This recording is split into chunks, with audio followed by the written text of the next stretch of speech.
Eto na nga.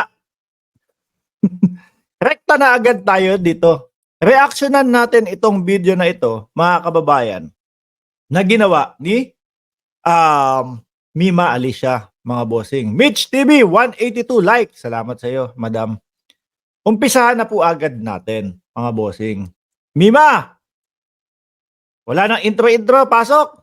Sa ating panibagong video. So bago ang lahat guys, bago ang chibugan ng dokumentong to, binabati ko po ng happy Mother's Day itong si Claire Eden Contreras. Unang-una pa yatang nabati si si Maharlika, mga kababayan, dun sa sa Happy Mother's Day. Ibang klase ang entrada ni Mima, mga bossing. At i-recognize natin ngayon guys ang mga gamot na ginamit ni Claire Eden Contreras para nga po sa pagpapachibog ng kanyang Diyosawa para makamit ang kanyang mataas na pangarap na insurance. Aba? Insurance. Meron ako nabasa dito sa comment section natin, mga kababayan, no? Meron akong nabasa, mga bossing, na dito sa comment section natin, kadalasan daw po, ang ginagawa ng ibang tao, hindi lang Pinoy hindi lang Pinoy, kundi may mga kasama pang mga ibang lahi. Kumbaga, pinapadali nila yung buhay ng kanilang kabiyak, para kumbaga para makuha yung insurance din, nung kanilang kabiyak. Hindi ako 100% sure diyan, pero nababasa ko po doon sa comment section at palagay ko naman po yung mga nagkomento noon, mga boss chief amo sir, yun po yung talagang nakatira sa Estados Unidos. Dito po sa San Francisco, California, ayan, ay kinakastigo mula ulo hanggang paa si Maharlika, sabi ni ma'am. Si Shirokan Saki, kagagaling lang sir sa BMT. Ayan. Yung BMT is Batang Maynila to. Tama ba ako? Kasi ang dami ko nababasa ganyan, pati si Ma'am Chris Rose, nababasahan ko ng ganyan. Yun ba yun? Tama ako? Tuloy natin ito. At syempre, yung green card, which is yung US. Sandali po. Sabi, kung di ka sure, tumahimik ka. Si Maharlika nga kung ano pinagbabalag, walang katibayan. Kayo lang ang naniniwala, kayo lang ang nagpapauto. Si Cecilia, gusto mo ang umuuto lang sa iyo, si Maharlika lang? Kung hindi mo type dito, pwede ka naman lumabas kaysa mag-init ang ulo mo. Tapos bumulagta ka dyan sa kinauupuan mo habang nanonood ka sa akin. Dahil sa high blood pressure. Diba? Tuloy natin, mga kababayan. Citizenship. So ngayon nga po guys, yan ang pag-uusapan natin ngayon. Aba? So ito na guys. Ito na. Yung dokumento, nandito na guys, yung check na marireveal ang mga darkest to the dark pa talaga. Ito hindi ko pa din nakikita yung papel na ito, mga kababayan, pero parang ayun yan, nakikita nyo. Parang yung talagang alam nyo yun, parang birth certificate, death certificate, o yung mga autopsya talaga. Na history, na background ni Claire Eden Contreras. Talaga nga naman, oo. Anyway, ito guys, binalikan ko yung email sa akin ni Unanimous. So sa mga viewers natin dyan, wag na kayong magtalo kung anonymous. Oy, Cecilia, sabi ni Kaloyal, bata ka daw ni Pastor. Bubuksan ko ba, Cecilia?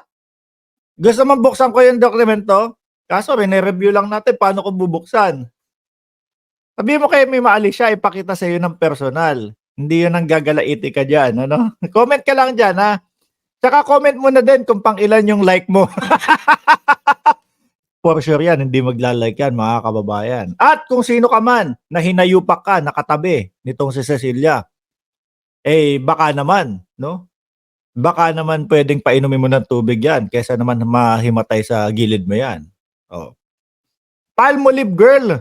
Ba si Cecilia, hinayubak na si Takeru Miyamoto, eh siya yung nagpauso niyang Palmolive girl na yan eh, no?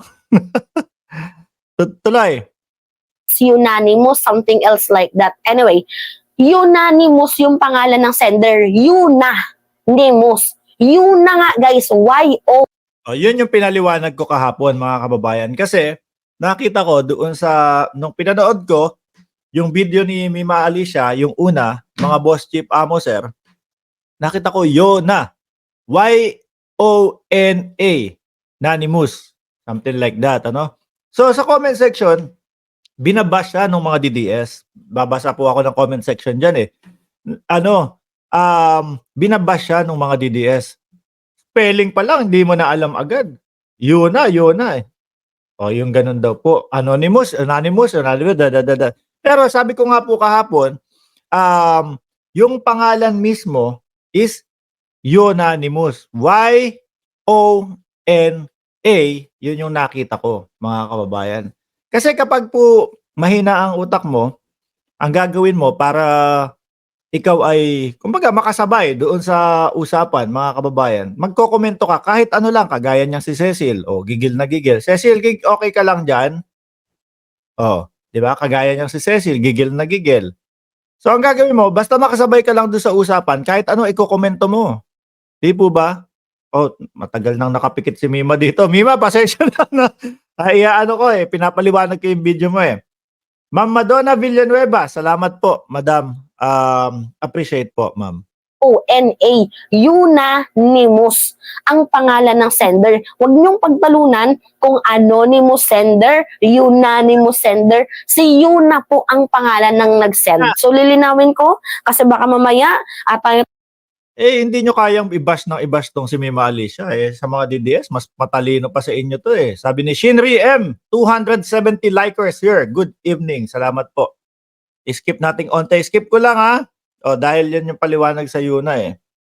nga po na ginamit ni Luka-Luka, ni Claire Eden Contreras para nga po machibug ang kanyang palakayin ni Unanimous sender sa atin is yung gamot nga po na ginamit ni Luka-Luka, ni Claire Eden Contreras para nga po machibug ang kanyang asawa. And again, I stand corrected kasi mali po ako ng pagkakabasa sa Siguro naman mga boss chief amo sir, alam nyo ibig sabihin ng chibug, ano? Alam natin yan mga bossing. Kasi po dito sa YouTube, mga kababayan, meron pong mga forbidden words na mga hindi mo kailangan masabi, hindi mo pwedeng talakayin, yung mga ganun po. Kaya po, ang mga YouTubers, mga kababayan, kapag po yung mga ganitong mga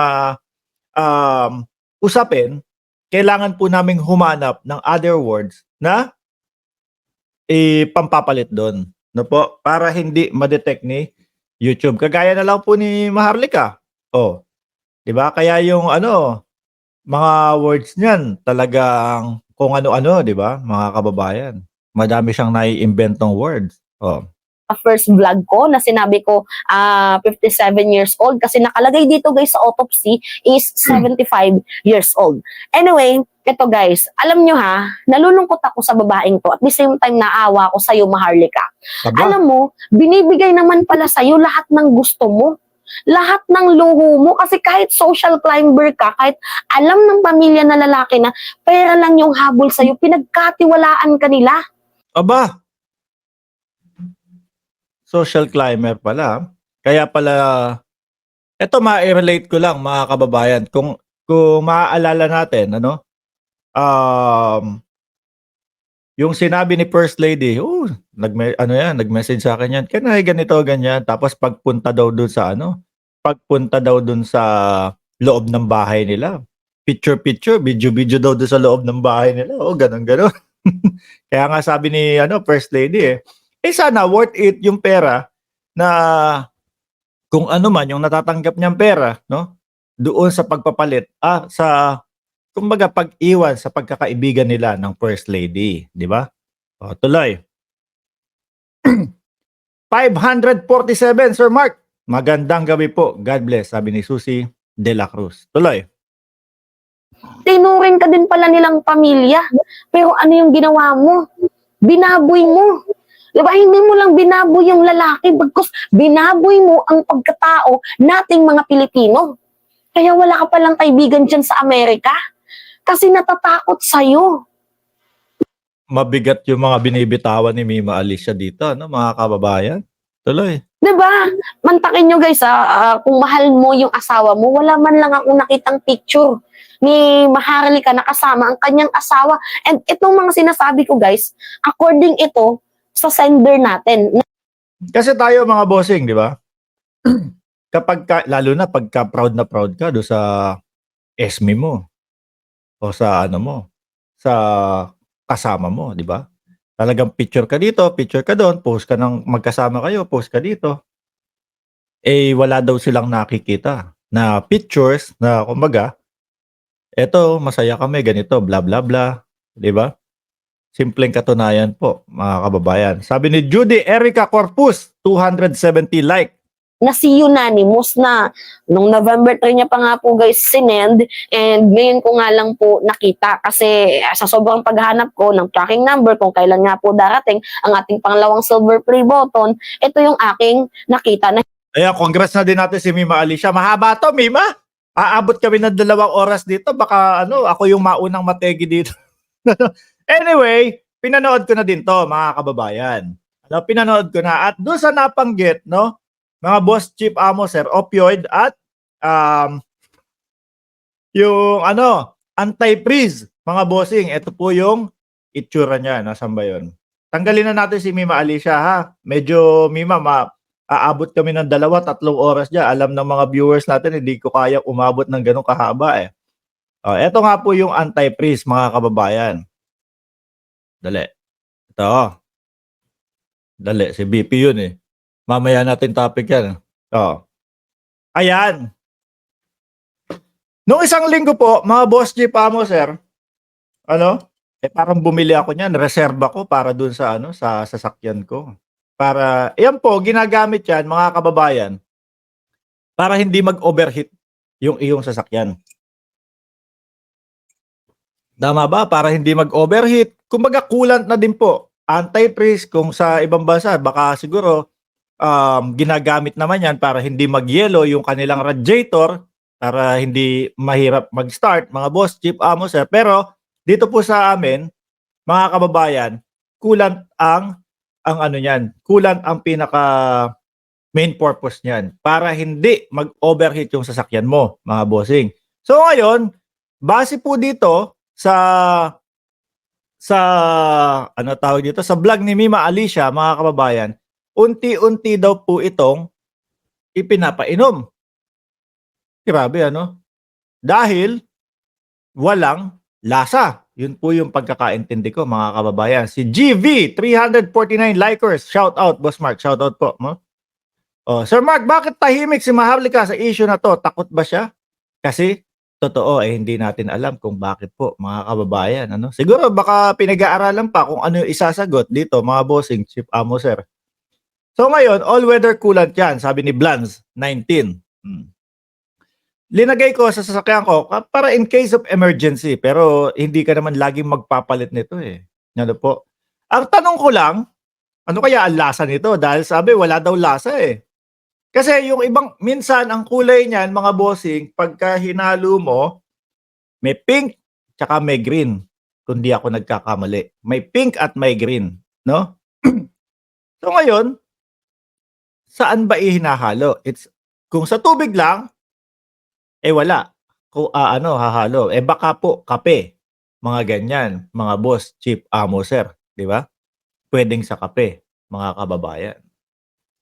Yan ang tanong, mga bossing. Bakit kaya nagawa kung sakali? Dahil nga talaga sa kung totoong ginawa yon, mga kababayan. Tayo naman po kumbaga parang chismoso lang dito mga bossing Parang lang tayo dito. Ang dating natin dito sa issue na ito, mga kababayan, parang Morales lang tayo. Morales lang tayo. Kumbaga, second hand tayo, mga kababayan. At tapos, itinatopic ko lang po sa inyo. Mamaya nga, makabili ng coolant. Amoy-amoyin ko, tapos siguro, Ay, hindi, meron pala sa kotse. Ano? Pagbukas, mga kababayan, hindi po ako nakapag-live bukas, eh, possible, mga kababayan, alam nyo na, ano? Sa kape daw hinahalo. O, sabi ni Dennis Tan, Marites lang. O, ganun talaga. No? Sila yung mga person na may hawak ng ganyan eh. Tayo, inire-rely lang natin doon sa mga viewers kung ano yung nangyayari at kung ano yung mga sinasabi nila, 'di ba mga kababayan? Toyota Pink, oh sabi. Sabi ni Ma'am Chris Rose, oh tigok ka kapag ka yung ginawa mo. Eh pwede natin siguro ihalo sa kape tapos iinumin natin mga kababayan. At isa pa no, sa narinig ko sa sinasabi ni Mima, eh yung may nakitang kurot-kurot daw po sa otopsiya, mga kababayan. So, kung totoo, no, eh malamang sa alamang 'yun may pagmamaltrato din po, mga bossing.